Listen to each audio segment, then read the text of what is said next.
Bravo, bravo, bravo, bravo. Non, non, non, j'applaudis pas pour le score, et j'applaudis pas pour la qualification du Real de Madrid, et j'applaudis juste pour l'arbitrage. L'arbitrage exceptionnel. Hein. J'ai même plus envie de citer, souvent du même côté, bien sûr, toujours du même côté.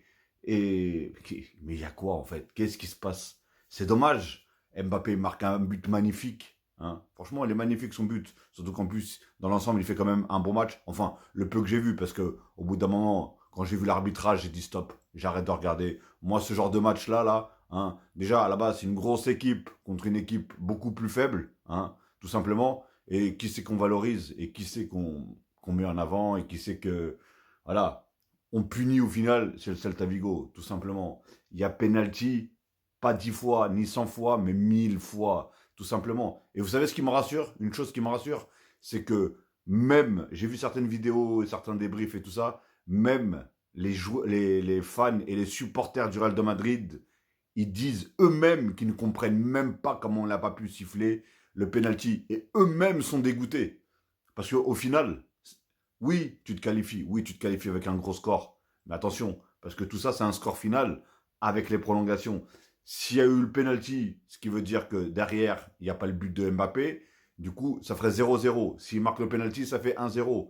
Plus les deux buts qu'ils mettent, ça fait soit 2-1 s'il rate, soit 3-1 s'il réussit le penalty. Donc, ce qui veut dire que le Celta Vigo devrait passer. Mais comme c'est le Real de Madrid, encore une fois, on n'oublie pas, hein, et pourtant je suis pas barcelonais, mais encore une fois, le jour du Classico, il y a une faute de Vinicius, Mbappé il va, il marque le but, ils sont pas revenus, hein, ils sont pas revenus, pourtant la VAR a regardé, ils sont pas revenus sur la faute, ni là, ni aujourd'hui.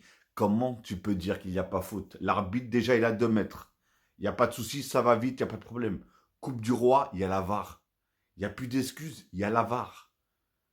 Donc comment, nous-mêmes, en regardant des ralentis dans tous les sens du terme, on voit pardon, que le gardien, il touche le joueur. Comment tu peux pas leur donner un penalty et comme je vous ai dit, j'ai arrêté de regarder le match. J'ai arrêté de regarder le match. Et là, je viens de regarder l'équipe 21. Je viens de regarder les buts. D'ailleurs, très beau but d'Hendrick. Magnifique but de Valverde. Et bien sûr, le but, comme je vous ai dit, de, comment il s'appelle, de Mbappé sur malheureusement la faute, tu vois, ça enlève la beauté limite du but, parce que derrière, normalement, il n'y a pas but, en fait, le but ne devra pas être accepté, tout simplement. Donc voilà, donc qualification du Real de Madrid, et maintenant, on sait, je commence à comprendre un peu les 15 Ligues des Champions.